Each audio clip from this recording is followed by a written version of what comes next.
BlogTalk Radio.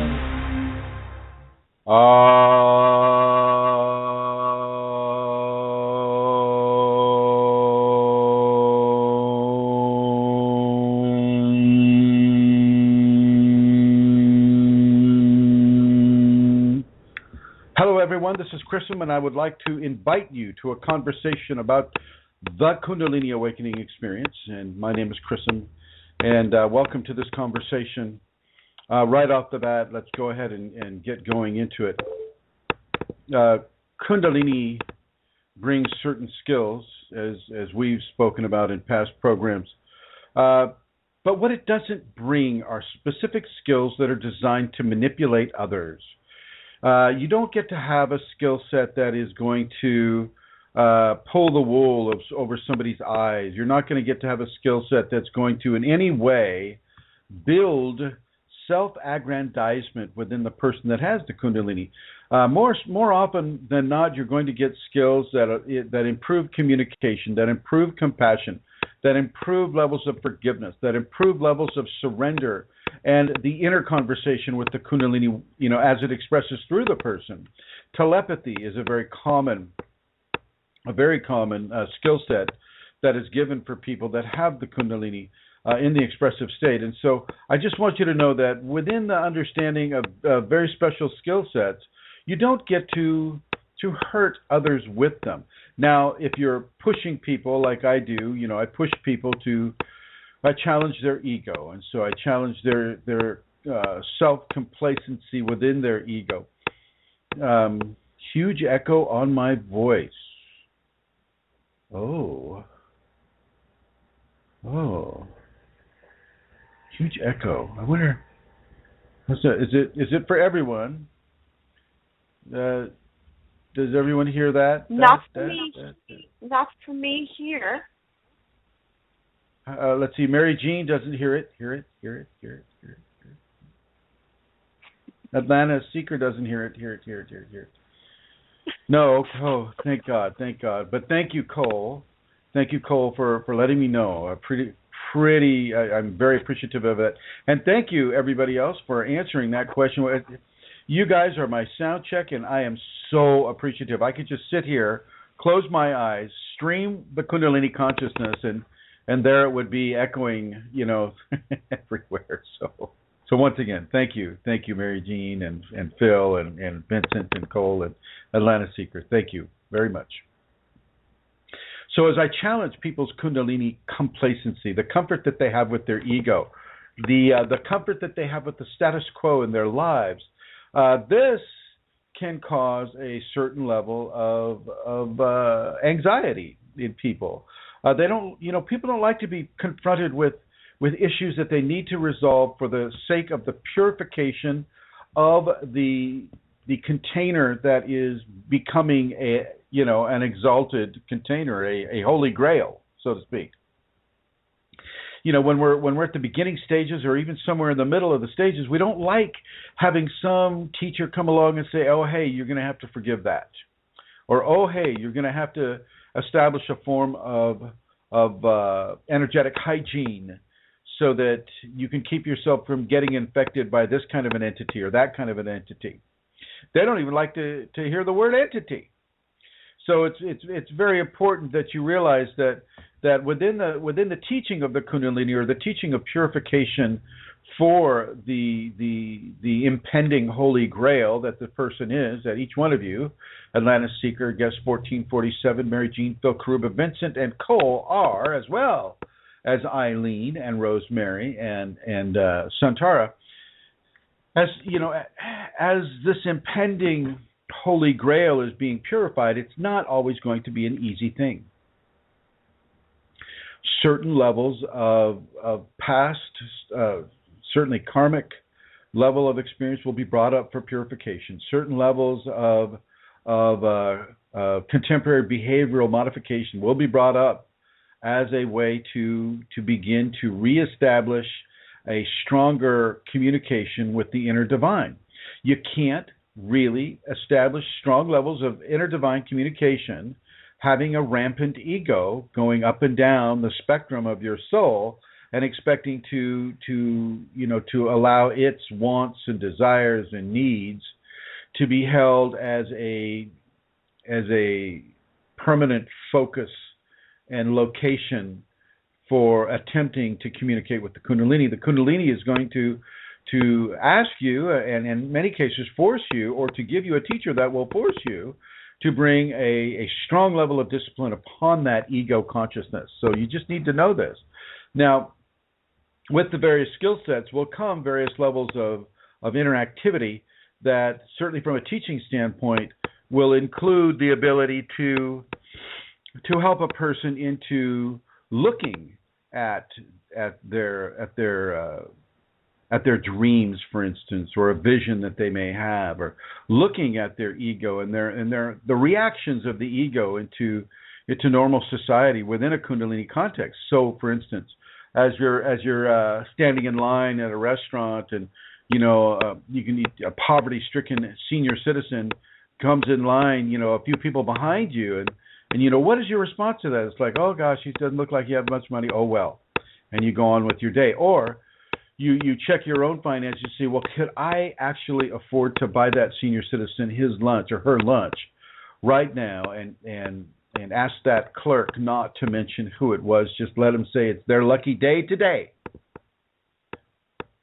Okay, and so we'll be pushing you into levels of response within a societal milieu that allows you to actually begin to infuse Kundalini into your expressive life, into the way you behave around the general public in the country, the society that you live in. Very, very important for you to understand that. So certain skill sets will be allowed to have that occur, to give that into you. And sometimes if I'm teaching with you one-on-one, specific dreams will be given. It won't be given through Chrism Kundalini. It'll be given through the Kundalini that's in Chrism. And if Chrism appears to you in a dream, it isn't the physical Chrism consciousness that is appearing to you in the dream. It is the Kundalini consciousness appearing to you as Chrism in the dream.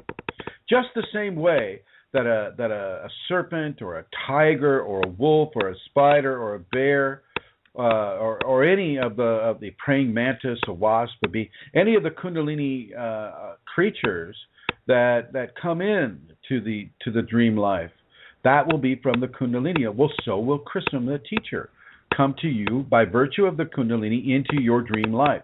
Very important for you to understand that. So certain skill sets are given, but most of these skill sets are used by the Kundalini for the purification of the container or the impending holy grail that the person is becoming. It doesn't that sounds very smooth and very glib, and oh my gosh, he's just like, streaming the consciousness now, and oh my gosh, put your seatbelts on, because it's not always that easy. You get a lot of resistance. You'll have entities inside of a body, and even the teacher may not even see it. You'll have entities inside of a body that are causing the person to go into total resistance when it comes to Kundalini awakening behavioral modifications.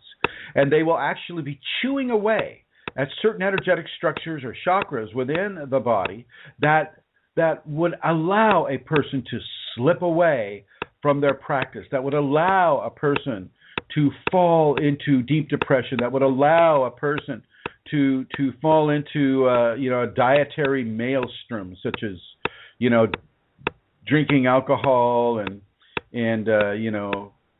doing anything that they can do to damage their energetic systems. And so it's not an easy thing to come along and say, oh, Mr. Chrism, I think that we're going to have to adjust your lifestyle this way, and I want to see it, and I want you to demonstrate it for me right now. This is typically how I teach. I want to see it right now. I want you to show me right now how you're going to make that behavioral modification. Then I'm going to ask you to do it again,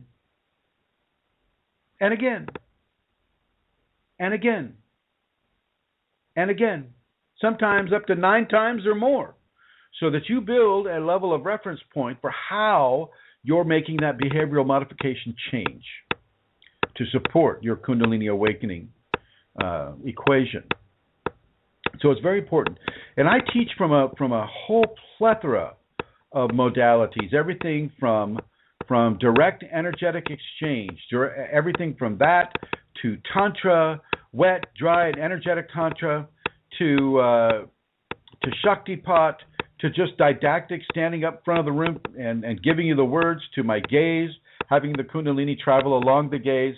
I mean, these are all activation modalities that the Kundalini has chosen to express through me. And so it's very important that people understand that even though they may be getting information from a psychic-like source, all of this is in the control of the Kundalini. None of it is really in control of me at all. I mean, I have to show up. I have to do that Skype call. I have to come to that seminar. I have to fly to your country. I have to do that speaking engagement. I have to go and pay the money and hop the jet. But the Kundalini is really the real workhorse with this. The Kundalini in me and the Kundalini in the individual will come together and begin a process of really, really, really strong teachings for an individual that's on a fast path. Now, everybody isn't on a fast path. Some people are on a very rapid path. Some people are on a very gradual path. And that is really in line with the karma that the person is experiencing. So, you don't want to make any judgments or competitions about whether you're on a fast path or a slow path. The most important thing is that you're on the path at all. That's the most important thing. Now, because of my varied teaching styles, and because that I don't limit, I don't put holds. I don't say, oh, Kundalini, don't teach Rosemary this way, or oh, Kundalini, don't teach Phil Karuba this way, or Mary Jean this way, or Lana Seeker, or Vincent or Cole. Don't teach them this way because, oh my gosh, it might be a little too hard. Or, oh my gosh, maybe they just, they're just having a hard time right now, and they just don't need that kind of pressure. I never say that to the Kundalini. Matter of fact, what I do with the Kundalini is I surrender to it. Same thing I ask you to do. Divinity knows us far better than we know ourselves, and Divinity knows where Mary Jean might be in her Kundalini awakening equation, or Rosemary, or Eileen. She knows the individual, and she knows what that individual needs, and so she will give that individual the exact thing that they need at that exact time, at that exact moment. But still, the Kundalini has a broad palette of choices to take in how she teaches through me.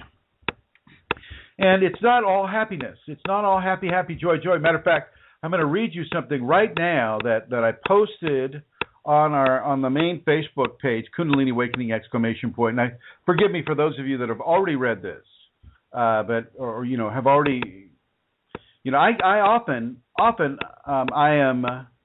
am accused of having a cult. That I'm a cult leader, CULT, cult. And it kind of makes me smile because I'm sitting in this easy chair and I'm looking over to my right, and I see my folded laundry there on the couch that I have to put away in the bedroom, and I'm looking at the floor that I just vacuumed, and I'm looking at these things that I would have to do. That if I were really a successful cult leader, I would have some of the cult members be doing that, right? If I was like Jim Jones or something like that. I don't even have Kool-Aid in the house. And of course, if I did have Kool-Aid, it would be free-range, breastfed, organic Kool-Aid. But I don't have that, and I don't drink Kool-Aid, and I'm not really a death person. I don't teach people to kill the ego or kill themselves or kill animals. I'm very much a pro-life type of person within the concept of Kundalini and Ahimsa, which means do no harm, do not kill. So these people that accuse me of being a cult person, I think they're just kind of grasping at a straw that is an easy straw for them to grasp at. So I'm going to go ahead and read this piece to you. It says, I am a cult of one. I am a teacher of one. I give and have given from every aspect of my being, all 5 bodies of expression, into the teachings of the awakened Kundalini. And as I have mentioned before, the Kundalini itself will cross over all boundaries of societal acceptance and expectation. So I have crossed these boundaries and traditions and taboos and acceptance within the Western societies. I am guilty of this. And though it gives me no joy to disturb anyone's status quo, it is what it is. Therefore, in the eyes of some humanity, I am a bad guru, an abuser, a wicked, womanizing culprit of dark intention, a cult leader of the worst kind, a savior, a madman. And I'm just going to check back here. People in the chat room, can you tell me if you're hearing me okay as I read this? I'm just a little cautious about changing channels while I'm broadcasting at the same time here with the mic. So if you can write that you're hearing me okay, that you just heard me read those first 2 paragraphs, I would appreciate it. Thank you. Anybody? Nobody's writing, and so I have a feeling I'm not even here. Let's see.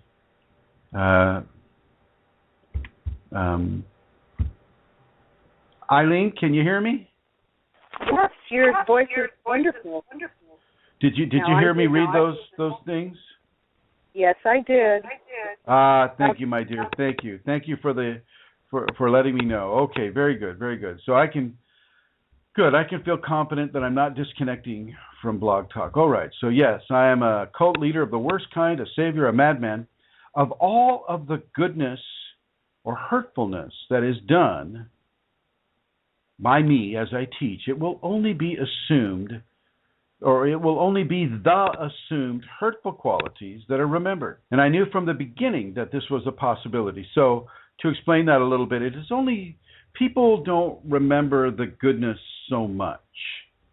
It's almost like that is expected. There's an expectation of goodness to be given by a teacher, and I agree with that. But they will remember the hurtful qualities, whether they're real or fantasy. They remember the hurtfulness that is done, and it will be the assumed hurtful qualities that are remembered.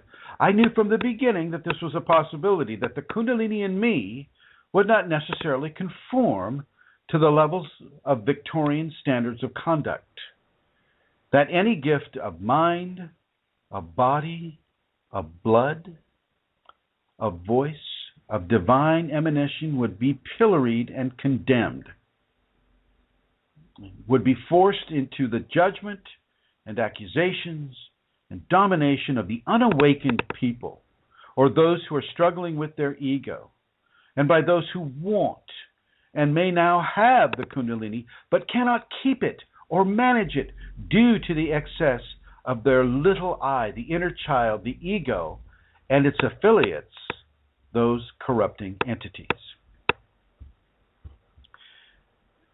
Yet I engaged and continue to engage in any and all ways and means in passing the Kundalini grace into people. And I do this because it's so important to have this Kundalini grace in this world right now. And I get chewed out a lot by people. So it's like, well, how can you awaken the Kundalini in them if you're not sure that they're, practicing your safety protocols, or if you're not sure that they're ready for it, and what happens when they blow out? Well, when they blow out is typically by stopping the safety protocols. I've got people right now in Minnesota that have blown out, because they got so much energy from me. They were doing 6, 7, 8 hours of practice a day of devotion, doing the safeties, receiving strong levels of Kundalini connection, and then boom, they just decide to stop. They decide to go to another type of teacher or another, community or whatever it is. They stop with the Kundalini awakening safeties, and they begin to become corrupted. And through that corruption, those entities point the finger straight at me and say, "Oh, look what he did. That terrible, terrible cult teacher. Look what he did." Oh my gosh. And and so I've got a few people now that are 5 people that I have given a lot of Kundalini to are complaining. They're complaining. And so I just have to continue with this. But you must practice those safeties daily. If you expect to be given to by me or to taught by me, even as you're listening to this conversation, you need to be practicing those safeties, because this voice is a vector of activation within the Kundalini. And so I continue. By the written word, I have done these things. By the spoken word, the visual presence, the energetic presence, the total submersion into the grace of the Kundalini, regardless of ego or of doubt or of self-preservation within society. I have given activation by pain, by pleasure, by the expression of the emotional body, by the expression of the intellectual body, and the expression of the physical body. Physical body expression. I have given Kundalini energy and activation and consciousness through the psychological body and the spiritual body. And by strict spiritual discipline, by strict ego management, I have given and give and have been given to by the Kundalini for about 10 years now. And Kundalini knows what I do and fosters that doing. Or I wouldn't be able to do it. You just take that away from me. And by virtue of that, I am enjoyed by some and really severely hated by others. I receive the gifts of grace from the Kundalini and the gifts of the people. And I receive the death threats and the threats of violent dismemberment. I have people wanting to cut me and hurt me and shoot me and kill me. And at the same time, I receive the compliments and the scorn, a full spectrum of opinion and judgment upon who I am and what I do with regards to teaching the Kundalini, and yet I continue, and I will continue. It is you, the individual, that is the final arbiter on what works or does not work for you, i.e., that means you are the person who is in total control of what works or does not work for you. You can change the channel, you can leave the group, you can not have a Skype, you can not see, go to a seminar. You don't have to do anything. If Kunalini is forcing you to do this, well, then it wants you to do this, and it wants you to receive what the information from this individual is giving you, or it wouldn't be pushing you there. And if Kundalini teaches anything, it teaches that even through a teacher of the Kundalini, the major importance of self-discipline and of self-assurance and of self-responsibility and self-validation and self-management of our thoughts and actions is the individual responsibility. That means your responsibility. You got to do the work. You've got to walk the talk. If you don't do the work or you don't walk the talk, you're going to get in trouble. And it's not going to be trouble by me. It'll be trouble by entities. It'll be trouble by those that are wishing to control you, to corrupt your system, to corrupt that holy grail that you're becoming. And I know that sounds like such an easy out. Oh, Chrism. So that just means you can do anything you want with people and then just blame it all on the entities. No, I can't. But there is a lot of activity from the entities that will control the way you think, and by virtue of controlling the way you think, i.e. mind control, they can also control the way you feel. And by controlling the way you think and feel, they can control the way you exhibit activities or behaviors on this world. I just cleared entities off of a person, and they do a 180-degree shift when those entities are cleared, even temporarily. It's a big deal. It's a big deal, but it is important for you, the individual, to claim and hold and validate your responsibility within this. It's not just like, oh, you surrender to Chrism and I don't do anything now. Okay, I'm done. I'm just a little, instead of being a puppet for an entity, I'm now a puppet for a teacher. Okay, fine. That is not it. That is not the responsible course. The responsible course is to look at your self-discipline. How are you practicing the safeties? How are you disciplining your thoughts? How are you disciplining your actions? And it's for you to look at your self-assurance. It's how do you feel about yourself? Are you feeling positive about what you're doing? Are you feeling positive about these changes in behavior that the Kundalini is lending to you, helping you into? Are you feeling positive about your self-responsibility and the responsibility of higher vectors of energetic response to this world?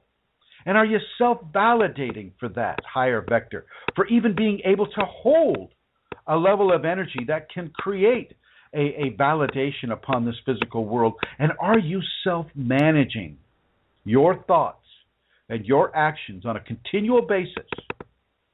Are you self-managing those thoughts and actions? And are you claiming individual responsibility? Nobody's tying your hands. Nobody's forcing you to take a ride with Chrism all through Arizona, all through Southern California. Nobody's forcing you to make hard choices and really strong internal reviews. Nobody's forcing you to go to Mount Shasta. Nobody's forcing you to go to Yosemite. Nobody's forcing you to go to the Grand Canyon with Chrism so that you can get the Shakti pot that people get when they ride with me in the car. Nobody's forcing you to do that. Nobody's forcing you to do any of the practices that you will do with Chrism if you, for whatever reason the Kundalini brings any specific practice up. Where is your individual responsibility? And I tell you what, we don't like to read that.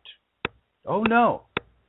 No, we don't like to read that or to know that so much in the West. These Western societies are those that are changing behaviors in that direction, like Brazil or India. And yet, even so, even though we don't want to face our individual responsibility, it is a truth that we must do so, even so. Even so. Just because you don't want to face it doesn't mean it's not necessary to face.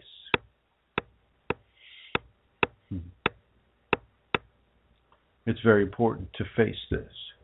And yes, the entities may not want you to face it either. That's the last thing they want, is for you to start changing your behaviors in the direction of truth. The last thing they want is for you to start taking self-responsibility. They want to control you away from those things. That whole idea of having an angel on one shoulder and a devil on the other, that is not far from the truth. That is not far from the truth. And the Kundalini is that angel. It's just one of those angels that will look at that devil on your other shoulder and go into what that devil's doing and what you've allowed it to do throughout your whole life and into past lives. Reincarnation is real. We don't like to look into those areas. We don't like to have to dig out the sewage, the gutter of our responsibilities and our self-management, or lack thereof, of our self-invalidation. We don't like to have to dig that up. We don't want to dig that up. We don't want to look at the bad choices we've made in life because it hurts. And our ego doesn't like to hurt. The entities enjoy that hurt, and so they're going to push you towards that hurt. But not to mediate it or remediate it in any way. It's just to really make you hurt more, to have you feel more guilty. It is a very, very, very crowded multiverse that we live amongst. It's just that we're only allowed to see 5 senses of it. 5 cents out of a million.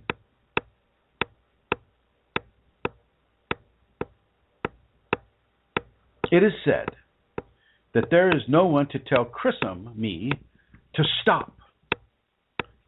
That even though he's doing all these teachings and all these different modalities, and the Kundalini's telling him to do this with one person and to do that with another person, and to step over that taboo, to cross that line of appropriateness, even though it's telling him to do all these things, there's no one to tell me to stop. stop, Chrism. But I'm going to tell you there is. There is something that will tell me to stop, and that's the Kundalini itself.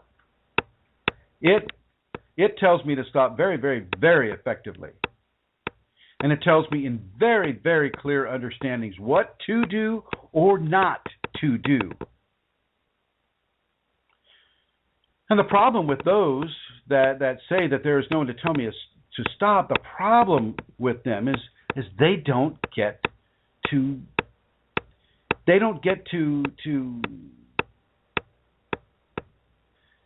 feel the direction from the Kundalini. They don't get to see it in action. They don't get to be a part of that change. And this disturbs them because they cannot partake of that correction. They want to they want to see it done. Like, oh, okay, there's that Christian guy. I told him what to do. Look, his Kundalini's doing it. And their ego needs that sense of validation that they have course-corrected Chrism in some way, that they have now controlled Chrism or punished him in such a way that he must now do things that they want or desire him to do in the way that they wish it to be.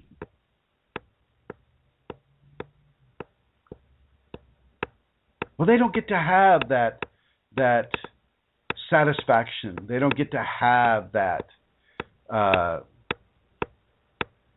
completion that their ego is looking for.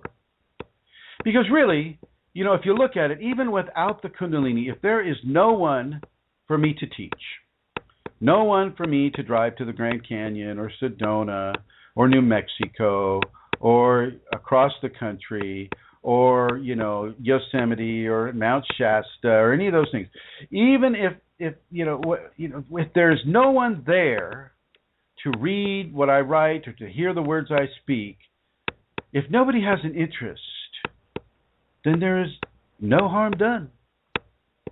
We must choose the courses that we must take.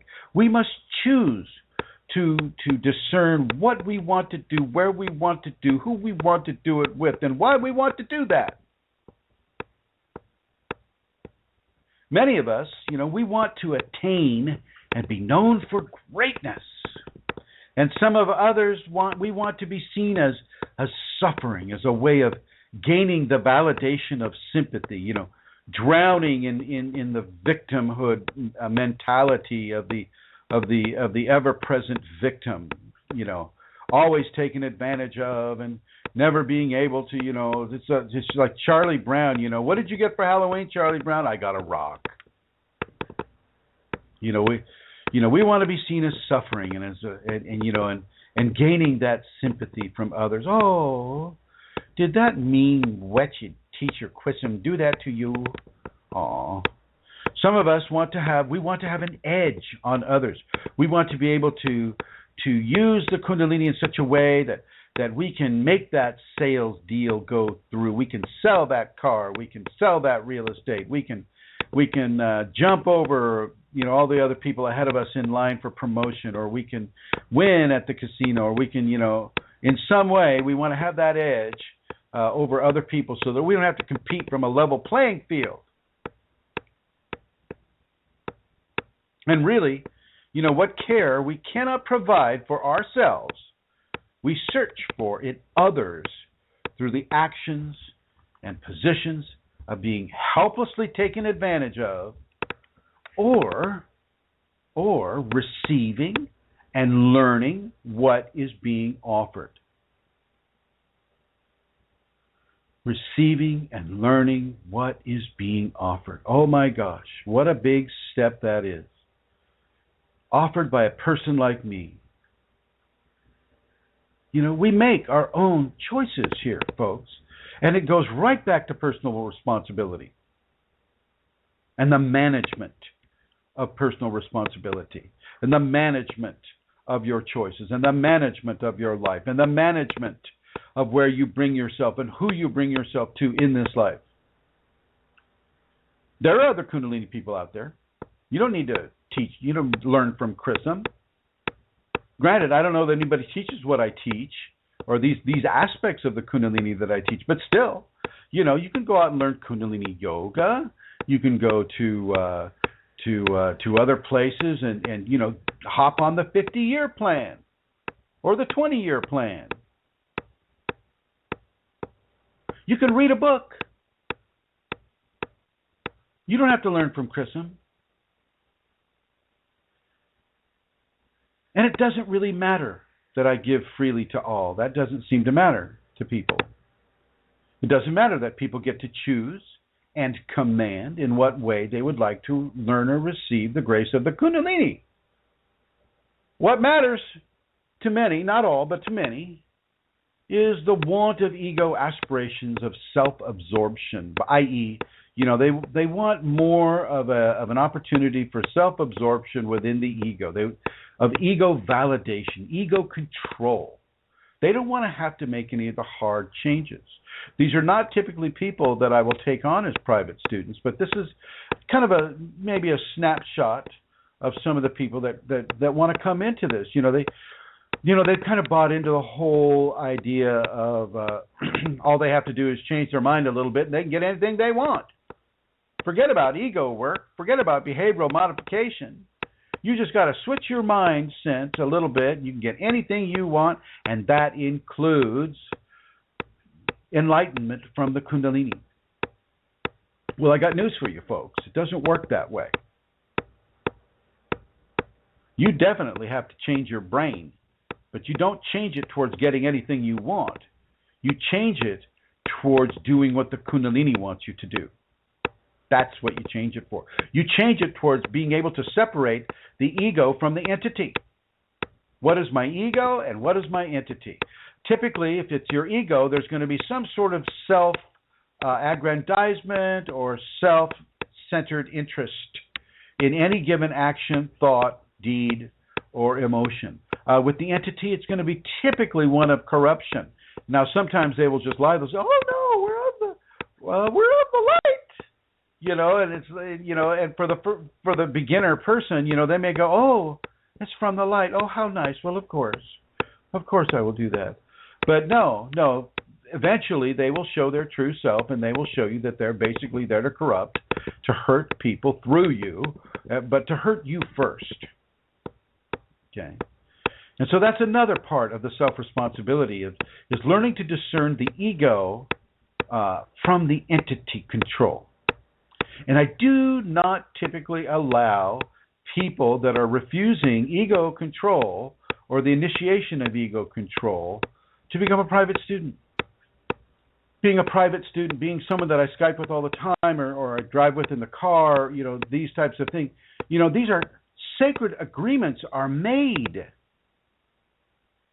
Sacred agreements between you and the Kundalini, between you and divinity, between you and your teacher, between you and your Kundalini. These sacred agreements count. They are heard and they are made, and when they are broken, serious results can be experienced.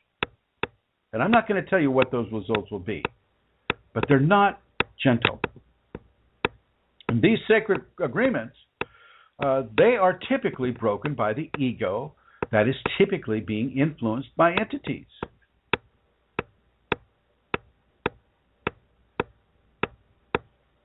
That's why ego management and self-correction they can be very, very difficult.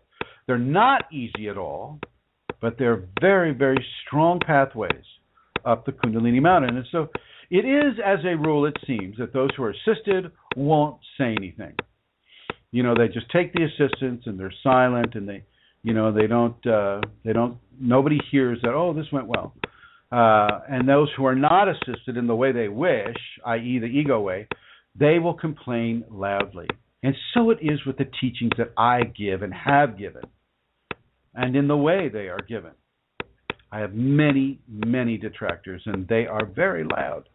So I write this, and I'm speaking this into this microphone as a warning to all of you to know and to feel and to think about as you read or participate in anything that I do or give or offer or suggest.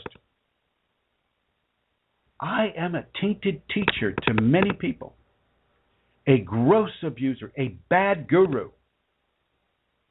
or a very helpful one and a lifesaver and a point of grace to others? You are going to have to decide this. You decide. Develop or have the strength of character and integrity to make up your own mind and find it in your own internal integrity, how you feel about what I do, why I do, or who I am, before you take anything that I say or do as a benefit or a loss.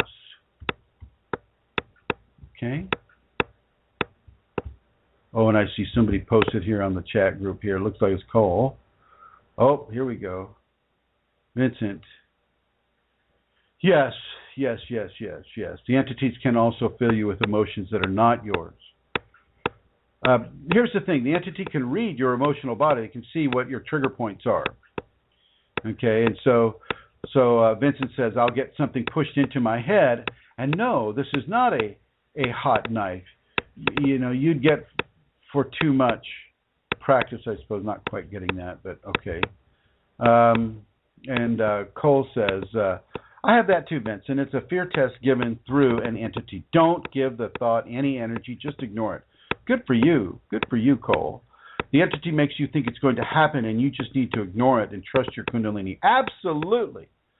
Cole is speaking clearly here, very clearly. Thank you, Cole.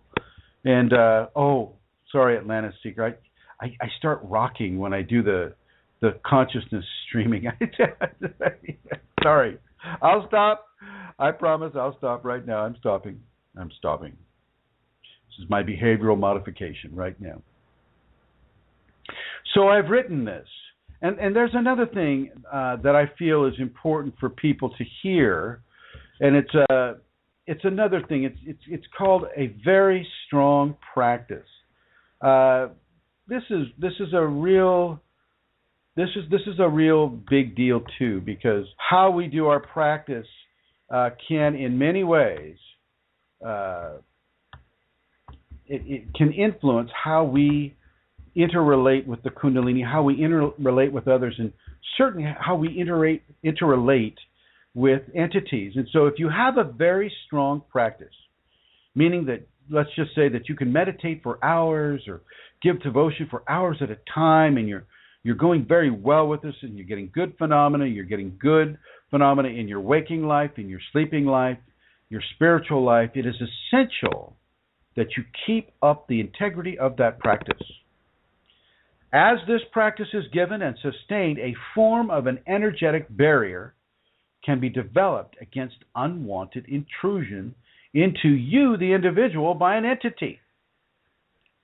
These are evil demonic types of intrusion, the type that enjoys corrupting a person as they attempt to move into greater and greater levels of grace. And so the closer that you get to the bigger and larger levels of grace, the closer you get to that, the bigger and larger the attempt to thwart you becomes. The first place they may attack you is in the agreements that you've made with the divine, or the agreements that you've made with your teacher. That gift of yourself to God, or what God has given to be with you and for you, is trashed in a most insidious way. And it can move slowly, making you think its thoughts are yours, until that is exactly how it is. And I think Cole and Vincent were just talking about this. It doesn't matter how long you have been practicing, or what teacher you have, or how independent you are. So do your best to stick to the practice. If it is the safeties practice for Kundalini, then stick to those and do not let up. Let it be as a new daily life habit for you, all of it. The meditations, the devotions, the emotional balances, the mudras, the locks, the tongue up, the understandings of love and patience and honesty and truth and tolerance and gratitude. Do all of the safeties. Because the very second that you let up on that practice or miss a day or two, the cracks in that barrier will widen and allow corrupting consciousness to enter into you. And this is allowed by the Kunalini simply because she wants you to learn how to maintain your grace, how to self-manage your grace through the self-management of your practice. And the entrance of entities can mark a great fall from grace of the individual as this corruption begins to control the thought processes of the person, which has happened for some of these people in Minnesota. It also begins to control the emotional expressions and the angers and the fears and the old jealousies of the persons in their pre-Kundalini life. It's a long and arduous climb back to where the fall took place. So please, if you have a strong practice and you have made strong commitments to God, to the divine within you, keep it going. Keep it going and let it bring you into your enlightenment, into your fields of heavenly joy. Don't stop doing it now. And let's see, Vincent is saying, can you maybe talk about the Necronomicon? No. What? Oh, no wonder. Jeez Louise. No, I'm not going to talk. I'm not even going to mention that. Why are you doing that? Vincent, why are you going into these heavily satanic, demonic areas? What could possibly interest you there? No, he wants me to talk about some like a demonic Bible, and I'm just not going to do it. That's silly. You should be taking those things out. And if you have any kind of curiosity about that, you just eliminate that curiosity. And that will eliminate the entity with a large stick ripping through your energetic body. My word, Vincent. I mean, are you like going to horror movies?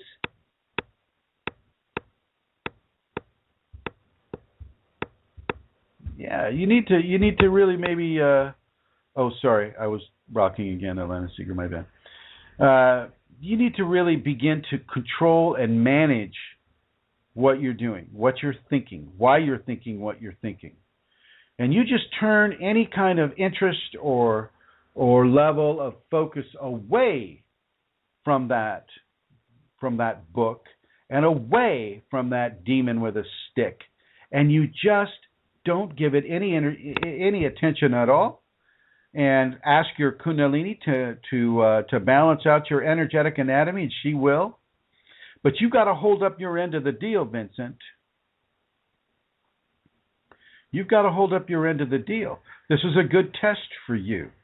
Now, if you've been reading into any of that stuff, or getting into Enochian magic, or any of that other, I won't say the word that I want to say, any of that other stuff. Well, then that's what crawls on those manuscripts. When you pick up a book like that, it's literally crawling with entities. It's like you're picking up a book with worms all over the cover, and as you pick up the book, those worms are diving right in. Diving right in. Okay? And Vincent's saying, not at all, not at all. Okay, I believe you. But if you're having a problem with that, something must have occurred either this time or at another time where you have attracted that type of an entity, or you wouldn't even know the name of the book. So steer clear of that. Steer clear of that. Ignore it. Let it go away. Do life supporting, love-based activities in your life. Do everything you can do, Vincent, to be a helpful, kind, service-oriented, loving, healing individual.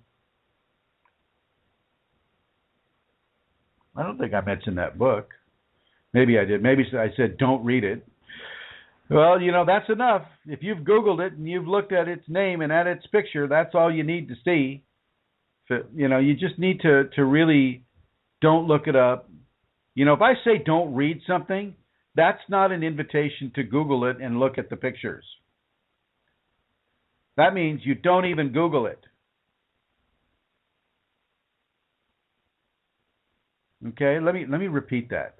If I say don't read a book, that is not an invitation for you to slap that book in that Google search window and press that send button and then just look at the picture of the cover. Not you who has Kundalini. People with Kundalini, they're recognizable by entities. You got like a big red flag above your head going, Kundalini active, open for possible corruption, by Google or by books or by whatever. So don't do that. Any of you who are listening to this right now, do not do that thing. Okay? If I say don't read it, that means you don't look at it at all. At all. Because what just happened to Vincent, he's got some entity with a stick trying to rip its way through his energetic anatomy because he just merely Googled it and started looking at the book cover. And, of course, he's put it on the chat room, so everybody there now has to see that name, and, they're going to be fighting it too, to some degree. Okay. I'm not just telling you to do things just because I need to fill in time on the radio show or on a post. Okay. I'm not telling you not to do these things because it's just a fluff that needs that I'm wasting time with. It's a truth, and I have gone there and have experienced these things. And I don't need you to go there unless you need to go there. Some of you are going to need to go there. Like those people in Minnesota right now, the 5 people. Only two or three of which are in Minnesota, one Michigan and one in a few in one in England and British Columbia. They may have to go to hell for a while. And some of us do. Some of us have to take the trip down into that area and stay there for a time. I had to stay there for 2 years. That is a long time. 2 seconds in a hell realm is a long, long time. 2 years is an eternity. An eternity. But sometimes people have to go. They have to go because the hell realm will burn your ego to a crisp. All right, and I'm going to invite Her Holiness, Her Highnessness, the Celtic Queen of Questionable Comforts, Her Holiness, Santara Kundalini. Here she is, everybody. Hello. Hi, Chrism. Hello, everybody. Wow, your sound is funky. Are you still watching that movie? Yeah. I thought so. No. Am I heard okay? Can you hear me okay? Well, I think they can make out your words. I'll let the chat group people make that judgment. I can hear you. Okay, very good. Well, then, I'll give people the information if you'd like to make a donation. You can go to www.ascension-kundalini.blogspot.com. And there is another one you can go to as well, which is chrism-kundalini.blogspot.com. And you will see a donate button on either of those two blog spots. And donations are gratefully received. And as I say every week, there's no pressure on anybody to donate. But if you're in a position to do so and you would like to do so, then it would be gratefully received. I'll give you that other address again, just to make sure I read it out correctly. It's www.ascension-kundalini.blogspot.com. That's it, Chrism. Thank you. Okay, thank you, my dear. Yeah. It's really important that you manage your thoughts and your emotions and your activities. If somebody you're listening to as a teacher tells you not to do some sort of a thing, don't think that you can just do it a little bit and get away. Kundalini is a very, very powerful frequency of divine consciousness, and it can see what you're doing. And if it led you to me, and I told you not to see a certain thing or go to a certain thing, you don't put it in the Google search window.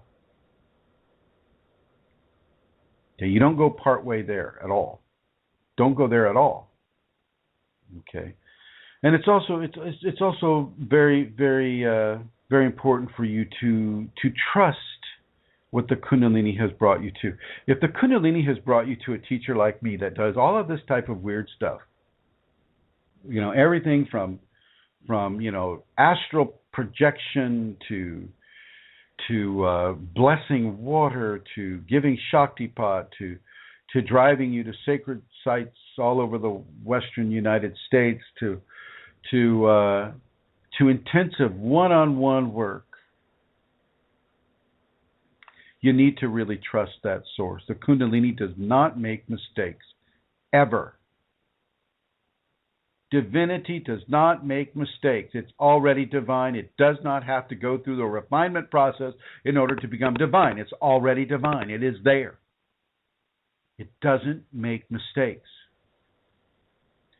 And it knows you better than you know yourself, as I've said so many times. So trust that source. Why would you trust anything else, is my question to you. Why would you trust anything else that doesn't have the ego management in mind? Why would you trust somebody that's not giving you ego challenges? Why would you trust them? What good would that do you? It's just like, and let's see, I'm just going to use, I'll use Rosemary. Thank you, Rosemary, for letting me use you this way. It's like, oh, Rosemary, okay. Well, it's very nice to see you today, and I just want to compliment you on the way your hair is coiffed and brushed and combed, and the nice clothing that you're wearing, and I just want you to really enjoy that clothing and really begin to run your ego through that clothing and let your vanity just explode upon the universe. Just let it be there forever, and base your self-worth in how you dress, because we want to be all that we can be, and because we want to be what we can be, the way we dress is the most important thing. And of course this is not what I would teach, but this is in no way challenging a person's ego. This is going along with an ego thing. Let me bring Rosemary on here so she may have something to say about that. Hi, Rosemary. Hi. That could have been true a few years ago, what you're saying. It's not true now. Yeah, but you know what I'm saying, right? You understand? Yeah, I do. Fine. How can we not be challenged in our ego as we're learning about Kundalini? I mean, why would that be avoided? And what good would that avoidance be? Well, if it was avoided, you just keep up your own old life. Just whatever you have, that's what you're going to get. And right. I think if we're drawn to this, it's because, and I look at my own life, I've been looking for this all my adult life. I can look at the path, and so I certainly want to keep growing and moving and opening and lessening the ego. And I remember being at the ashram this past year, and it was different than the first year. The first year, the things that I worked on were just things that I was aware of, and I knew they didn't work. But the next level is stuff that is really your identity, and you don't even know it's there. It's like you can't see your face, and it's like that deep inside. That was quite enlightening. Still is. Yeah. And I must say, Rosemary, you're doing great. You're doing the work. You're really sticking to it. You're one of the people that one of the strongest disciplinarians, self-management disciplinarians that I have seen. And so I just really want to send a congratulations to you for doing the practice. And I give you a hard practice. It is not an easy practice, and I give you a very difficult practice, and you're able to go through with it every single day. Nicely done. Thank you. Well, I'm not sure I get it fully every day, but I'm blessed, and I'm very blessed and grateful.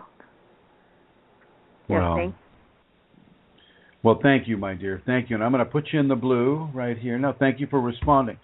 So yeah, it's so important to allow yourself to be challenged by a teacher in the areas of ego, in the areas of what you like and what you don't like, in the areas of control, what you allow to happen, what you don't allow to happen, and how much do you surrender to the Kundalini? How much do you surrender to the teacher the Kundalini sent you to?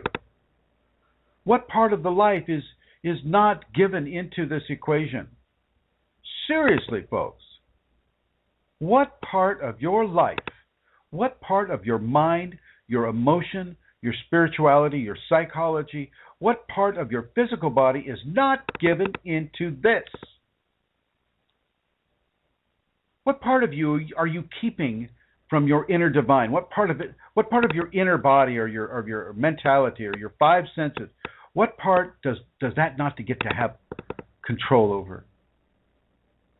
And why?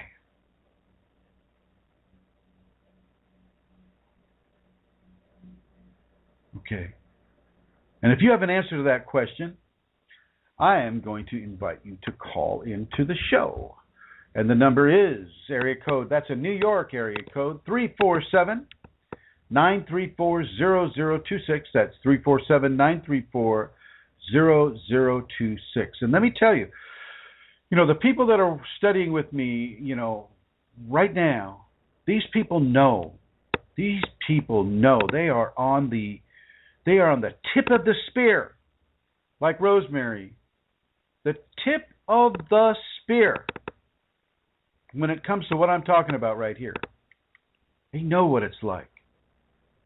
They know that when you're taken away from your familiar position of understanding and how you respond to life, how you respond to other people in your life, how you respond to specific situations in your life, and now it's changed. They know how it seems like you're spinning in a void of uncertainty.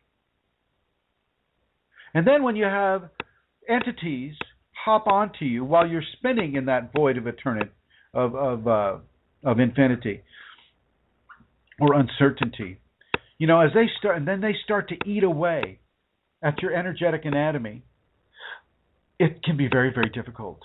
It can be very, very strong, and it can actually affect the way you receive your teaching. And as with everybody comes to me with a different type of scenario. And so, I learn, how that person is, how that student is, and, what they're capable of and what they're not capable of. And even, she'll show me some things about that person, but she won't show me everything. I have to actually pay attention and do what I'm told as well. So, for instance, if I'm, if a person's having a problem receiving a teaching, and in a very offhand thought, it's like, you get these little throwaway thoughts like, oh, I wonder if I left my keys in my car. And you just kind of keep going with your day. It's just like, gosh, I wonder if I... And then all of a sudden you go, where are my keys? And they are indeed in your car, and you've locked that door. Yay. Or I left my keys at a store, or I left my keys, somewhere. For me, it'll be just a passing thought, a very passing thought in the middle of a conversation. It's just like, oh, you should check for entities and see if you can get rid of those. Which is giving me permission, by the way, to get rid of them at the same time. And wow, I've got to really, really be astute and pay attention to what the Shakti is telling me to do with that individual, just as much as that student needs to pay attention to what is being given for them to do through me.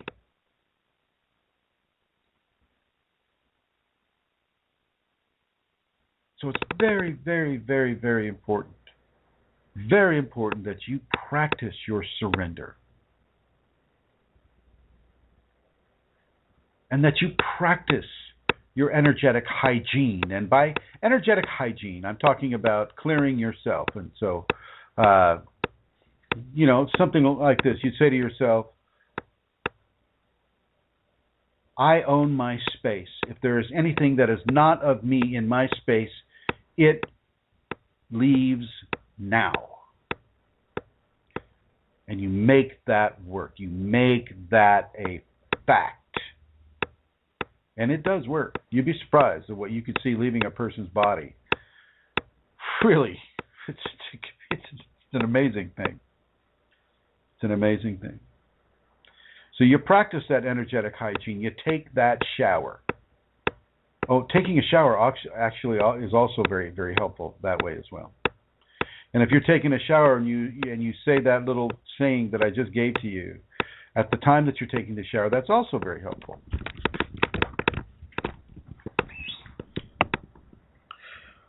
Okay. So if you have any questions, area code 347-934-0026, and I'm going to bring Rosemary back on, and I believe she has some announcements. Miss Rosemary, do you have announcements?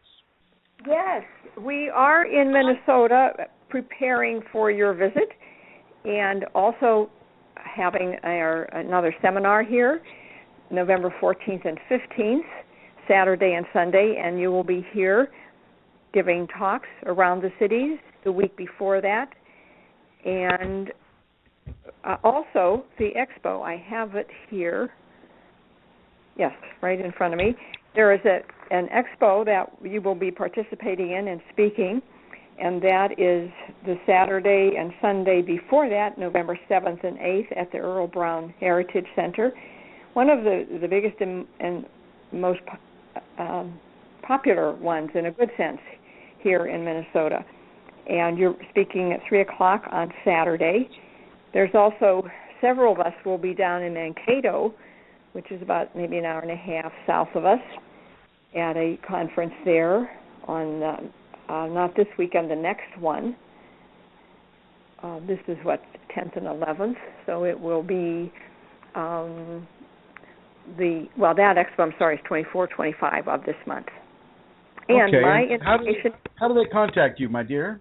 Yes, I'm coming to that. I am at rosemaryg@usinternet.com. And 2 phone numbers. You can pick the one you like, 651-452-3161 or 651-329-9615. And I just want to share from the previous time, Chrism, when you were on that radio program, between that one and 5 o'clock, I had a phone call from a gentleman here in the cities asking about the seminar, and it was a delightful conversation, and one of those just touches your heart, and that you just desire for them, that it works for them to be there. So that's this afternoon. Thank you, Rosemary, and that's good news and blessings to that person. Mm-hmm. And blessings to you, Rosemary. Blessings to you for making this happen there in the beautiful heartland of the United States, Minneapolis, St. Paul, Minnesota. Beautiful place, beautiful people. They got the best skyline, I swear. It looks just like out of The Wizard of Oz. Seriously, folks. You get a few miles away and you turn around and you look at Minneapolis, St. Paul, and it's like the Emerald City. On the plains, it's just like this huge thing that comes right out of the plains. It's very cool. And Rosemary's house is an octagonal house made all out of pine wood, as far as I know. And she's got a fireman's staircase that goes up that she walks every day. From her experiences as a nun, she doesn't really need a desk. She just needs a nice, clean floor. Am I right, Rosemary? Yeah, well, all of it. It's beautiful. I mean, it's my husband who's gone, but it's his work. And his love is there still. Absolutely. Yes.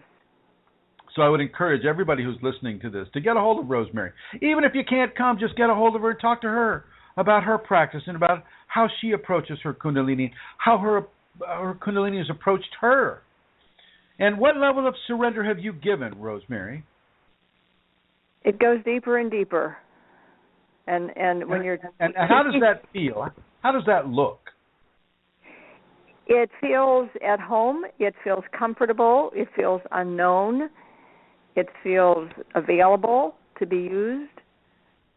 And and it feels different than I've ever felt in my life.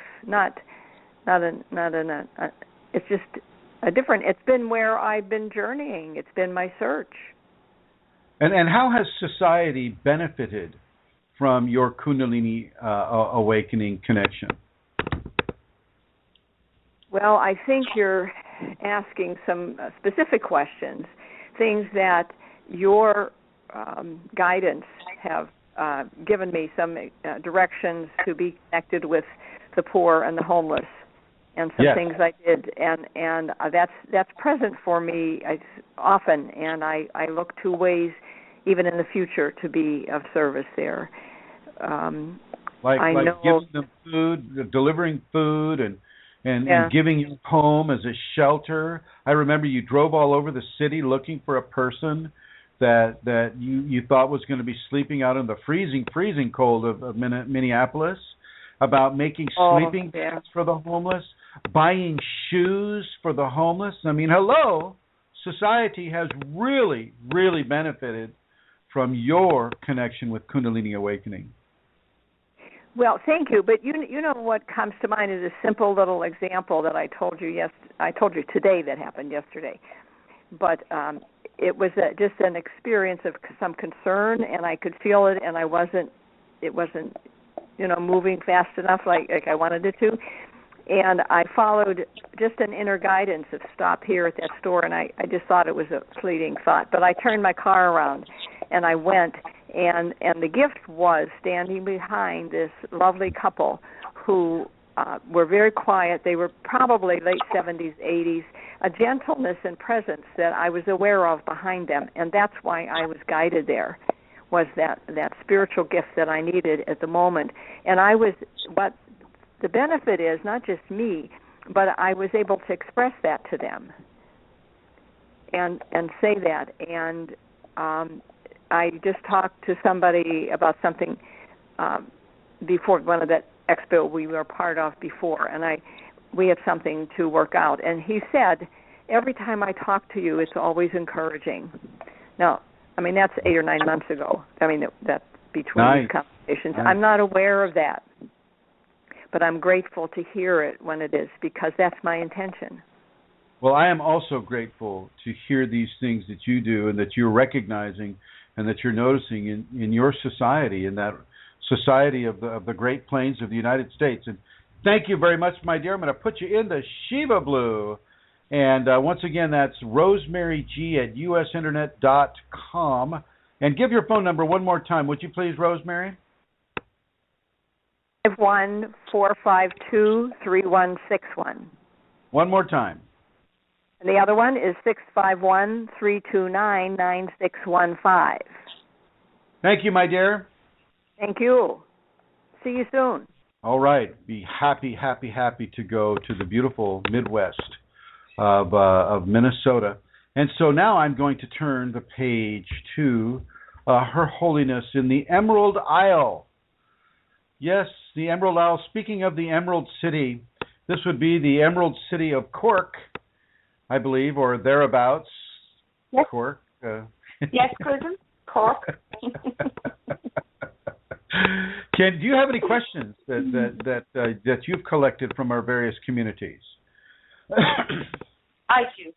I don't actually have any questions today for my inbox, so they are all from the group's Chrism. So okay. Here's one. Can you hear me okay? What? I'm going to pick up my phone. I'm picking. Okay. Okay then. Does it matter for Kundalini if you're lying down in a pose or upright while meditating? Does it matter concerning awakening and rising? Does gravity have an influence? Well, I mean, gravity may have an influence, but no, it does not matter. It does not matter whether you're lying down or whether you're sitting up. I would meditate both ways. As some of you know, I would meditate in an aluminum shed. And, aluminum's not the most healthy metal to surround yourself with. Take I'm sorry. Atlanta Seeker comes out. She says, I think the Wizard of Oz story may be a metaphor for Kundalini awakening. Yes, Yes, indeed, my dear. Just the idea of the tornado sucking the house up into the air. I think right there, that would be us being sucked up into the heavenly fields. Well, so I think Atlanta Secret. We may do a show on that. That is just too good. I love Frank L. Baum and his stories. And so, okay, so back to it. I surrounded myself with an aluminum garden shed, surrounding also with about 15 black widow spiders, and meditated there every day for a year. Okay, every day for a year. And I was in the upright position. But when I would go to bed, as I have other people do, well, I had a practice that I would do standing up. And so the standing up practice consisted of the safety protocols, the 5 Tibetans, and I would put an emotional quality or forgiveness upon. I would sandwich different protocols on top of the 5 Tibetans, because the 5 Tibetans being energetically generative, I wanted that power that was being used by those 5 pumps, which are the 5 Tibetans. They're 5 pumps. And I wanted that to really be energized. And so, for instance, I would put in I forgive, Joe Jones for stealing my wallet, and I forgive Joe Jones for that. And that would be what I'm saying as I'm doing the first Tibetan, spinning to the right 21 times. I would be saying, I forgive Joe Jones for stealing the wallet, and I forgive myself for being angry at him for stealing my wallet. Okay, and then the next one, I forgive Jenny Latoya for, whatever Jenny Latoya may have done, and I forgive myself for having a negative reaction, so on and so forth. And I would do that, and I would do that in the daytime, and and as well as going out and being like Rosemary, being helpful service to people. I'd volunteer at medical clinics and give whatever I could give, at those types of things. And this was before I was teaching Kundalini so much and basically spending all my time in front of a computer screen. I was doing these things, and then when I got home at night, and I went into the trailer. I was living in a trailer, a little camp trailer. And I would lay down in bed, and I would start doing the physical or the lay down practice. And the lay down practice consisted of the legs slightly spread, shoulder length or more apart, the hands down by the side in the mudra of the Gyan mudra, and I'd begin to chakra breathe, and I would begin to say my prayers of gratitude, my prayers of expressed love for the divine. I would begin to really think about my day and who I needed to forgive again.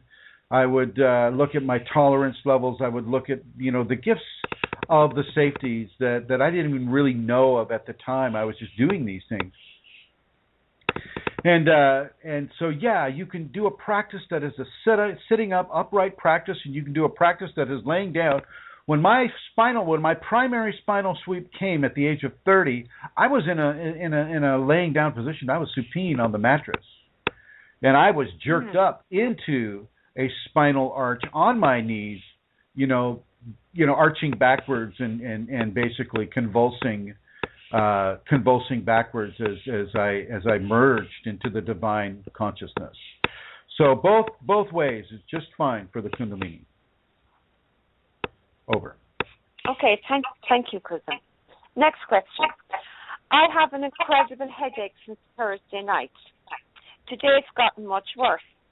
I did some meditating on my chakras today, and I ended up feeling sick and headache increased.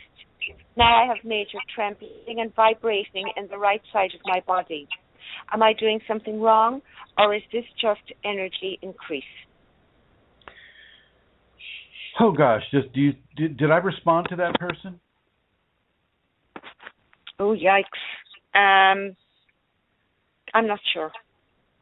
Well, I think headaches have a very there are various things with headaches. You can be one of the ways that you're getting attacked by an entity is through headaches.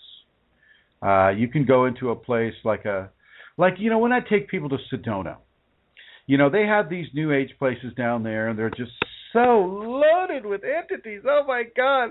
And when I was traveling in the East Coast, when Amelia, you remember we were doing the New York seminar, and we went down to New Jersey, and Jake and Eleonora took us to that little city, and we remember going into some of those shops and just get a severe headache.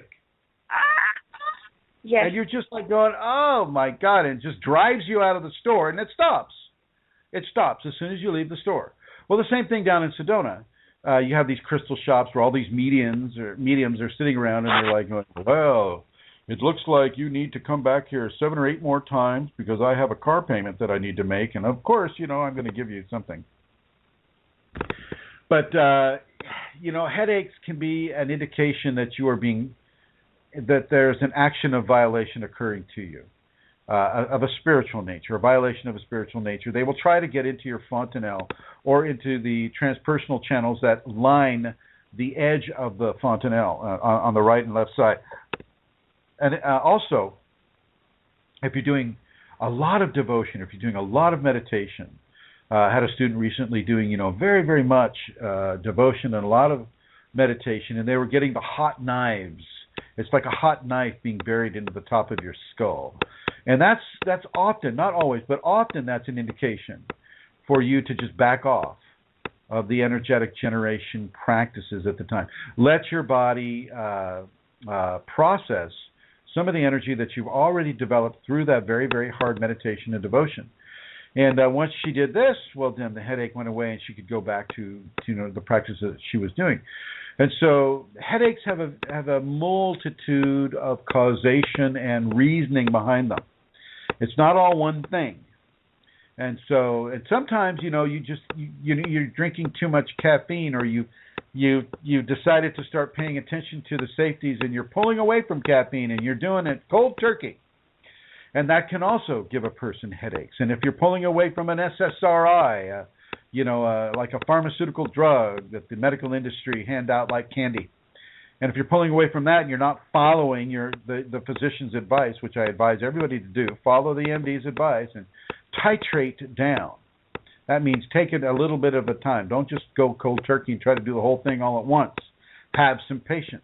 If you've been, and of course, we have the obvious things like a hangover if you're drinking alcohol. And we have some other obvious things such as if you're watching too much television, that can give you a headache as well. If you're studying too hard or you're reading too long and the print is too small. If you need glasses and you don't have glasses, that can also bring you a headache. And so there are many, many vectors of a potential headache opportunity for a person to have. And so it's important for people to understand that and to take that in consideration. With the Kundalini, though, it can be of an energetic generative approach or an entity attack or whatever else I put there for her to explore. And I think that for her, it was kind of an energetic generative thing for her. So we'll just go with that. Over. Okay, thank you. Next question. I believe I unintentionally activated Kundalini in July from being attuned to Reiki. Does that sound right? No, that does not sound right. I remember that one, my dear. Reiki is not a strong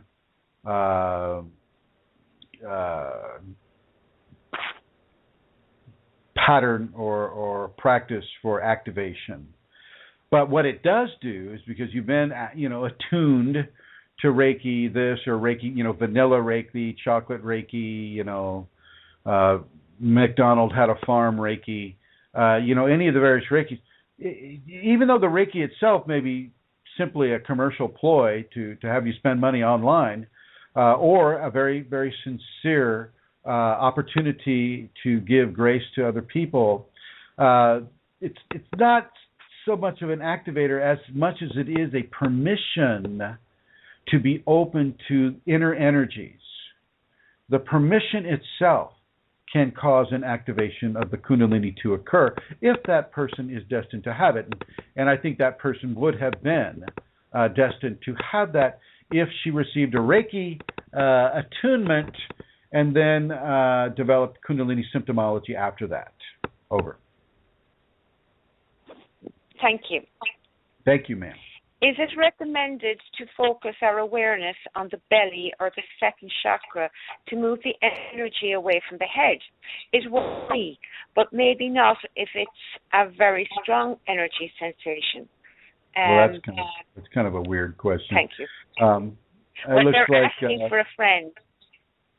For a friend, yeah, right. They're talking about grounding, I think, Chrism. No, this person doesn't. I remember now, actually, this person has Kundalini themselves, and so has their friend. But this person enjoys the energy in the head, but their friend is having a difficulty with it. So she was wondering, is it a good idea to move the energy downwards, away from the head? It's a silly thing to think that you get to control how the energy is going. And if you have done that, if you have, gone into this ideology that, well, since the Kundalini is in my spine and therefore that spine belongs to me, therefore that Kundalini belongs to me too, and I can do whatever I want with it. I can raise it up, I can put it down, I can control this energy any way I want. Well, that is all from the ego. That is all from the ego. And this person who ostensibly has the Kundalini is also speaking from the ego when they say, oh, should we focus on the first chakra or the second chakra or whatever in order to move the energy down? Why don't you just ask the Kundalini to move it as she sees fit? That's my question to her. Why not just take the control out of your ideology and let the Kundalini do what it wants to do, even if it is a bit uncomfortable? The other thing that you can do for a headache is you can hydrate yourself. If you're dehydrated, you can get a headache just from that. That's what alcohol does to you. That's what gives you the hangover. Dehydrates you.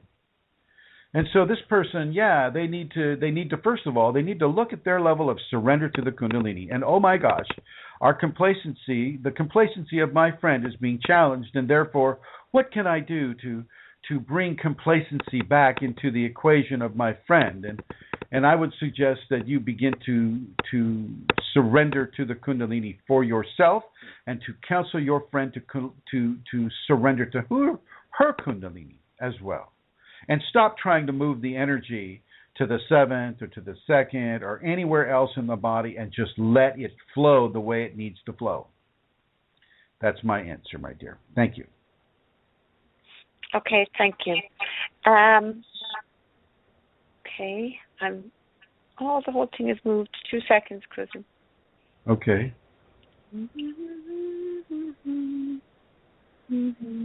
Okay. I had 2 episodes of cold spinal waves going downward from lower neck to lower back last month. Could you please tell me why most of the people have upward waves and only some downward ones? Thank you. And I responded to that person. I said, upward to the sun, sacred male, and downward to the soil, sacred female. This is what you need for life to live. And you will get a downward flow. Often it's called apana, A-P-A-N-A, in the Sanskrit word. You'll get an aponic response where the very, very cold energy is flowing down.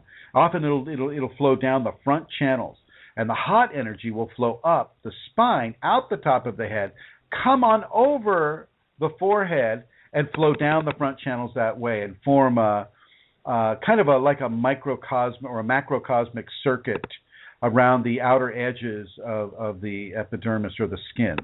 And so, this can happen for people too. It doesn't happen all the time. I didn't have that happen.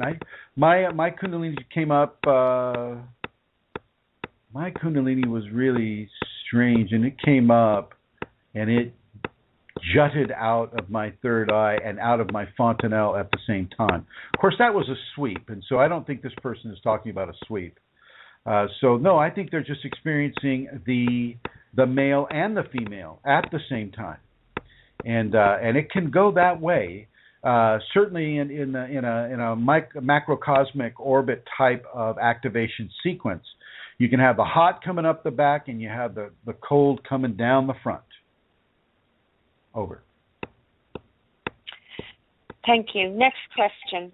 The spinal sweep, is it an indication or the indication that the person will be enlightened, or does it indicate any other thing also?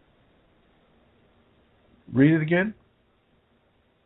The spinal sweep, is it the indication that the person will be enlightened, or does it indicate any other thing also?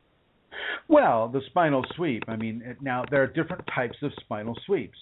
Some people, they get a spinal sweep and it feels really good and they go into bliss, and that's what they want ever more. They just want to repeat that ecstatic bliss. It feels so good.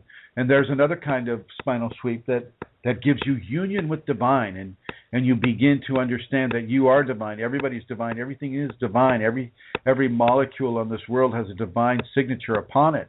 And it's only the 5 sense limited individual that has agreed to that 5 sense limited life that allows people to think that it's anything else. We are divine. We are actual divine particles coalesced together in order to form bodies, and the different elements and the different ingredients that make this world and make our life here on this world. And we're here to learn, and we're here to evolve, and we're here to evolve towards divinity once again. And so spinal sweeps of that nature are fairly intense, and they change a person's life in a very real. This is what happened to me. And then the other type of spinal sweep will change your life as well, but you begin to search very, very, very strongly for more of that ecstasy and that more of that bliss, and it is that search that will lead you into stronger levels of enlightenment. But you'll have to figure out along the path that you're going to need to surrender that egoic desire for the pleasure principle. You'll need to surrender that idea that, this is all about just going after bliss and joy and happiness and ecstasy. Whereas with the other kind of spinal sweep, you're there already. You have entered into areas of enlightenment, and you've taken the first steps as that realization in a very factual, in a very real way, that you are of a divine component and that you are already walking in the divine fields, the heavenly fields. You just don't know it. And typically with that spinal sweep, the divine merge spinal sweep, you will get direct proof of that for yourself as well. You will become every grain of sand, every rock, every leaf, every molecule of matter that exists in this world and around it. And from that knowledge, from that understanding, you begin to form your new life of what it is, what enlightenment truly is. Over. Hello? Did I miss you? Next question. No, next question. I always feel Kundalini energy is much stronger at the time of the new moon. Why is this? Well, it's God, I answered this one too. You've answered most of these possibly, Chrism, because but people who are listening might not necessarily have read them. Yeah. I just want my answers to be consistent, because there's always more than one answer to a Kundalini question. There's a compression model of a lot of different ones. So, well, I guess if people can hold that in mind, I just trying to remember here. It didn't really have a lot to do with the moon. The moon, of course, has the gravitational pull, and it's hooked into a person's, the female menstrual cycle and things like that. Ah, yes. Well, there's something that is coming to me right now. It's out with the old and in with the new. You should hear Tika, our wolf, howling now. She's starting to howl because she wants a walk. Can you hear that? I just heard one howl, and I wondered, was it her? Wow. I'm living in the Arctic now, let me tell you what. But she's such a sweet girl. Such a sweet.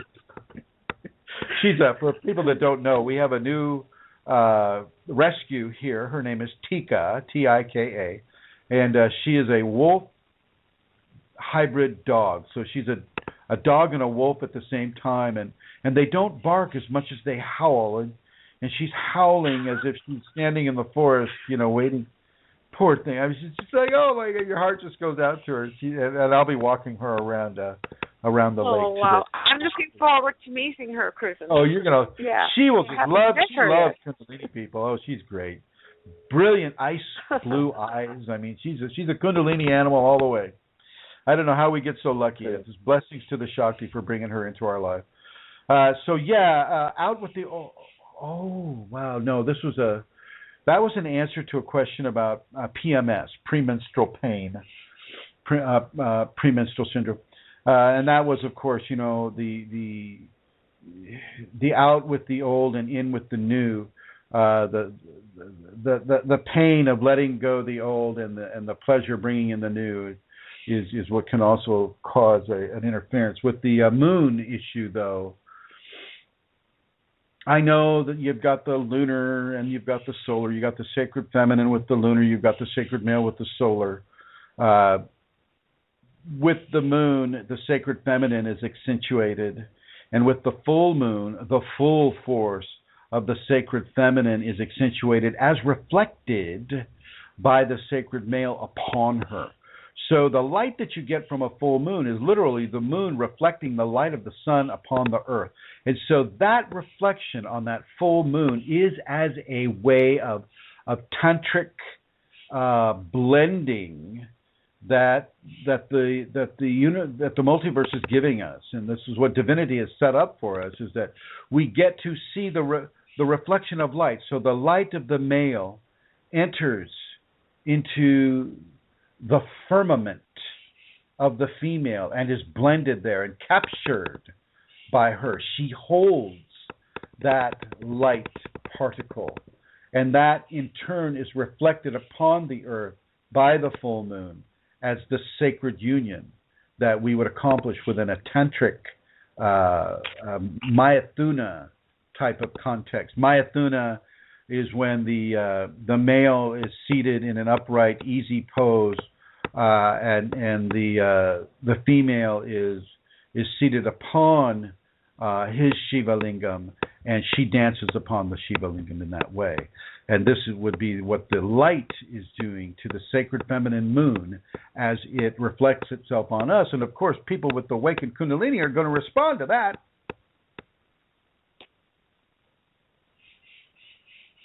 Over. Okay, thank you very much.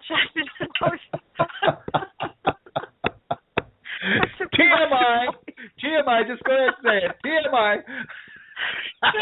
No. You know what is great is that when you answer the question on the radio, you'll always expand to what, because, the stream of consciousness and that. And so that's great. That's wonderful. That's certainly not what you wrote on the group. So thank you. Okay. That's true enough. I find lately more and more tantric things are coming into the dialogue, both in the written form and certainly here. I'm just, I always push myself away from this. Like, don't talk about tantra.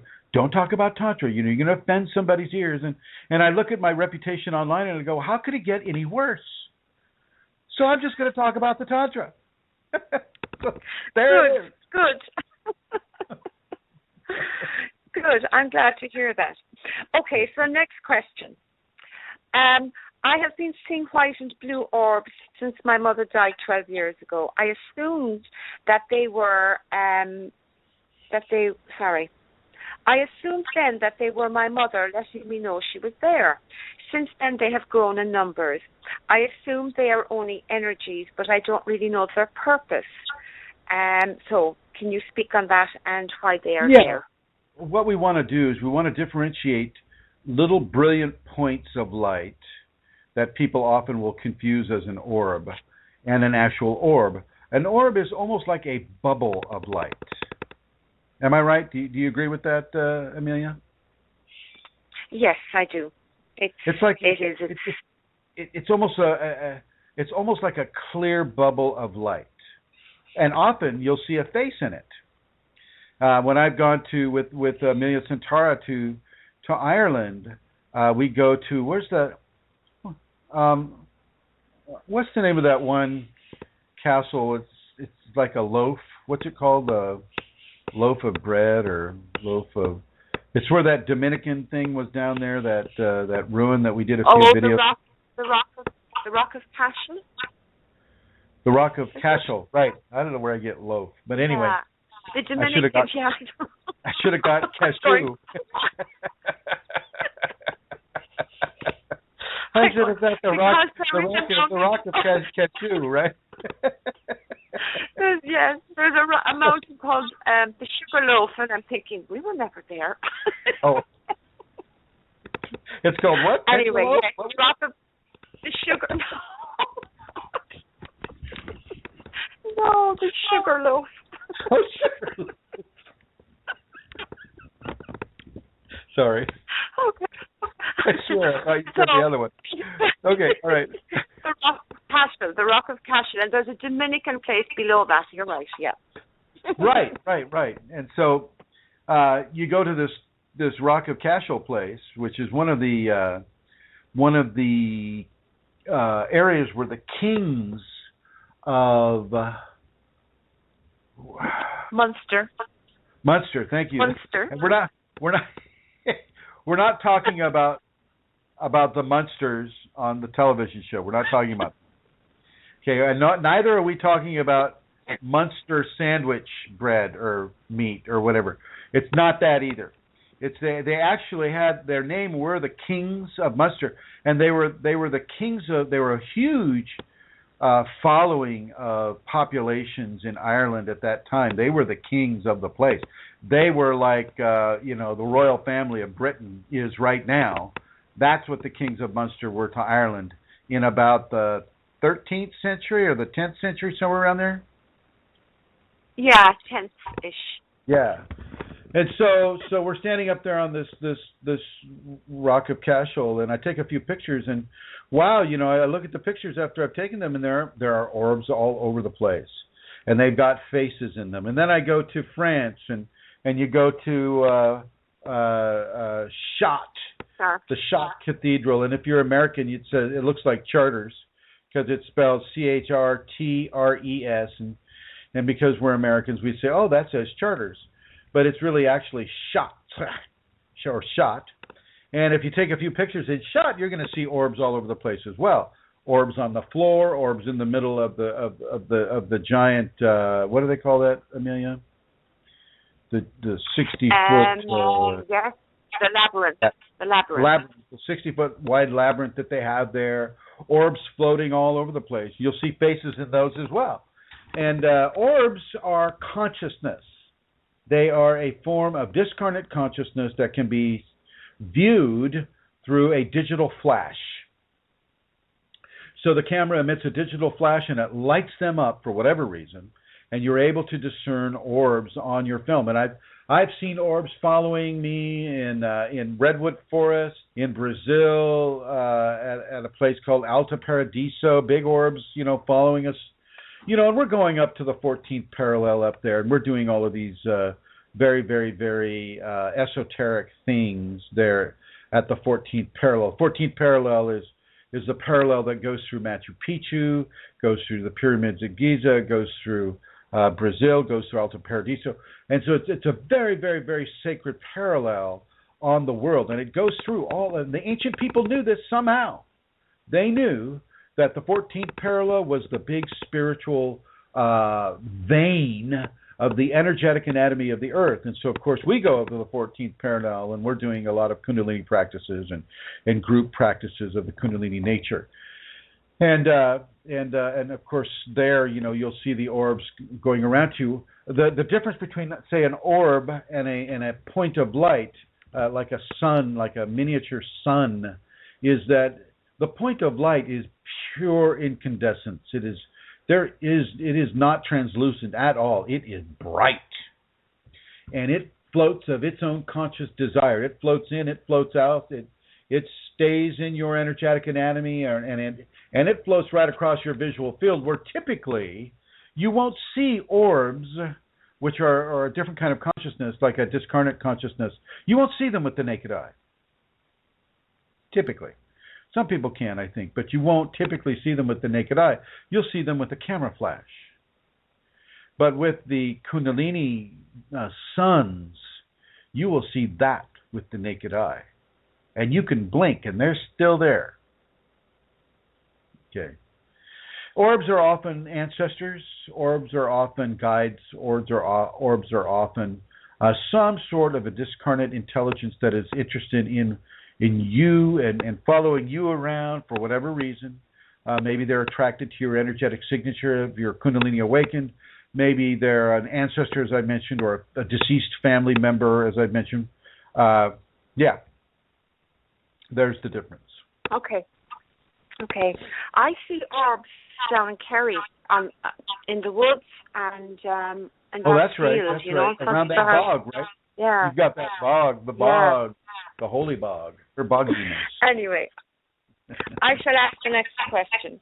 If two people with awakened Kundalini have children, do you think the children are born with awakened Kundalini? I've seen it happen.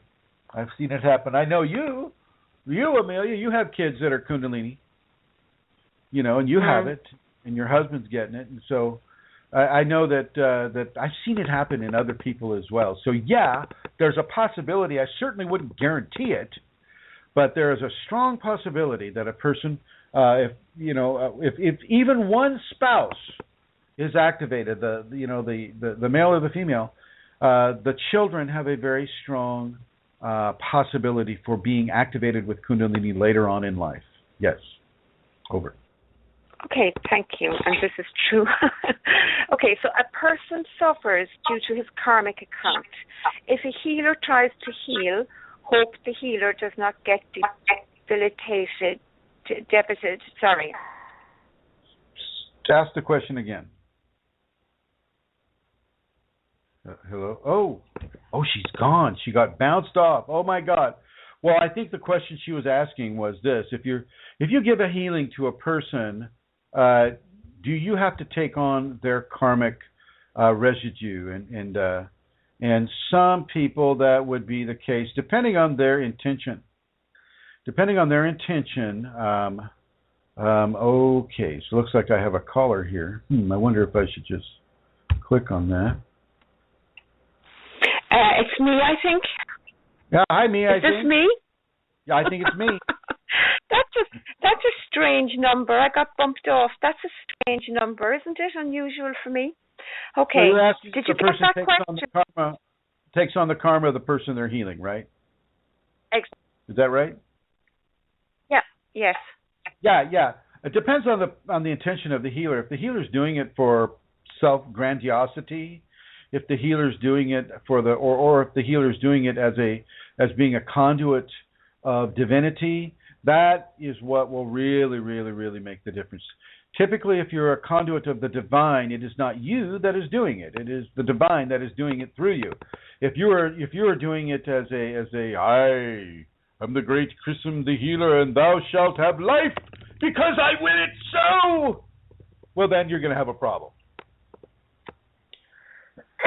You're going to have a problem with that, because that's kind of manipulating that person's karma for your own gain.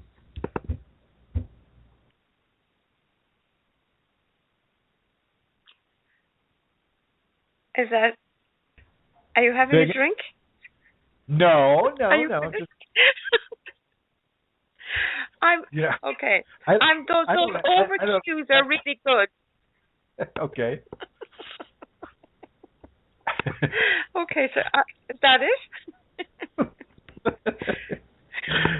Yeah. It depends on the dynamic of what the healer's about. If they're truthfully there as a representation of divinity in the flesh, then the karmic burden will not be dispensed. If they are there for other reasons other than that, then the karmic burden can be dispensed, depending once again on both individuals' karmas. Done. Okay. Question: how does one conquer the constant feeling of loneliness? by giving service to other people, by volunteering, by helping other people, by doing what Rosemary Goliath does. Rosemary Goliath in Minnesota, who we just spoke with a little while ago. You do the things that Rosemary does, and that is how you eliminate loneliness out of your scenario.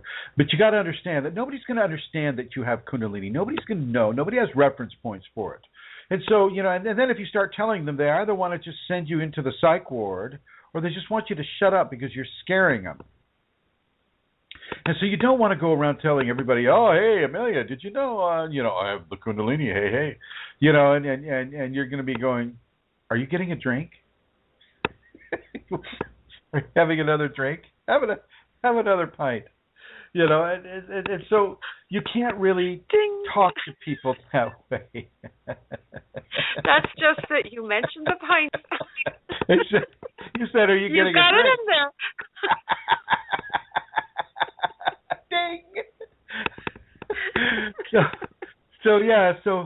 So you can't tell people about this so much because it does frighten them, and so that in and of itself will cause levels of loneliness to occur. Okay, that in and of itself. But it might spur you on to do things like Rosemary does, like Eileen does. If you go to any of the groups, Eileen is constantly, every day, she puts out different teachings of a Kundalini nature. She puts out these teachings, and she's really, she goes far beyond the role of an archivist, and she really begins to remind people what her Kundalini is telling them that it wants her to remind them of. Sometimes it'll be about fear. Sometimes it'll be about joy. Sometimes it'll be about, whatever the education that Eileen's Kundalini wants her to put out. Well, she'll put out those teachings on that group. And so that kind of help also alleviates the loneliness. Going out and meeting people face-to-face, though. Face-to-face, one-on-one helpfulness. You help that homeless person. You take them out. I've done this. I said, if I had an extra $20 that people donated to me for doing this work, well, I'll take a homeless person out to eat. Granted, I won't take them to the most fancy restaurant, but I'll take them to the restaurant that gives them the most value for the meal, value for the dollar. And I take them there and I load them up with as much food as I can. And at least for that night, for that moment, for that time, and if they're not traveling, and I go back, I'm able to do it again. Well, you've made a new friend. If you've reached out in love and care and acceptance and non-judgmentalism and nourishment, you've reached out in ways that will directly affect your Kundalini awakening equation. Done. Thank you, Chrism. And that's the end of the questions. Oh, my gosh. Well, Amelia, is there anything that you would like to say? What time is it? Do we have much time? No, we have 5 minutes. Go ahead. You can have it all, my dear. Well, Take it all. Well, thank you very much. I don't know if there's anything I want to say. I suppose I just, the topic of today, I suppose, what I was interested in? When Rosemary mentioned about going to the ashram, and she said how the second time she went back and what began to arise for her, or what she came into awareness for her, was stuff that she wasn't aware of in her ego. And I suppose that's just having a teacher, I mean, I remember you saying to me, often, but I remember you saying to me, that question you asked, what part of your life are you not giving to the Kundalini? What are you withholding? And I would have said, I withhold nothing. I give my life to the Kundalini. And if I did not have a teacher, that would have been it. But my teacher challenged me on that. And so that's one of the ways in which, you're saying, having a teacher makes a difference, because it challenges the ego, and it brings up for me to look at these strong levels that I wasn't aware of, that I would have, been resisting, or So I suppose I wanted to say that. And I suppose the other thing is, sometimes then when that happens, there are levels of anxiety that occur. And I suppose the first defense is always, to criticize the cause of anxiety, which would be my dear teacher. So that would, I would have seen it that way as well at times. And one of the wonderful, wonderful things is that, without a doubt, it's the self-management. It's the way that I look at the fact that the Kundalini has given for me to do this work with you, and has given you to me as my teacher, and that can never, ever, ever be put to the side for me. And really, that's it. The end. Well, thank you. Yeah. And I just want to say thank you to Alana Seeker, Guest 1447, Mary Jean, Phil Kruba, Vincent, and Cole Kundalini. And I'd like to say thank you to you, Amelia Centaur, and your beautiful, wonderful husband, John, and all of your progeny. And thank you for creating and supporting this program. And I would also like to looks like Rosemary logged out. So you can reach Rosemary at rosemaryg at usinternet.com. And I want to thank everybody for tuning in today. As I mentioned earlier, I will be talking more and more and more about Tantra, the left-hand path, the path of the sacred feminine. As I mentioned before, I am, and you're welcome, Cole. You're absolutely welcome. There's a never-ending plethora of things that for people to talk about with regards to the Kundalini and to the many different manifestations that the Kundalini will bring. If you are in a strong practice, keep that strong practice happening. If you are in the middle of ego refinements, keep those ego refinements going, and definitely don't shirk the responsibility of your own self, of your own personal responsibility with your Kundalini. Do not shirk that, and do not think that you can give that to anyone else, because you can't. I would like to say thank you for everyone listening right now on their computer, and I'd like to say thank you and hello to the people in the archives that are listening into the future. Blessings to everyone who called in, Rosemary, Eileen, Josephine, and the other people that have called in. And I will talk with you again this time next week. And I'll be ending this program with an Aum. And here we go.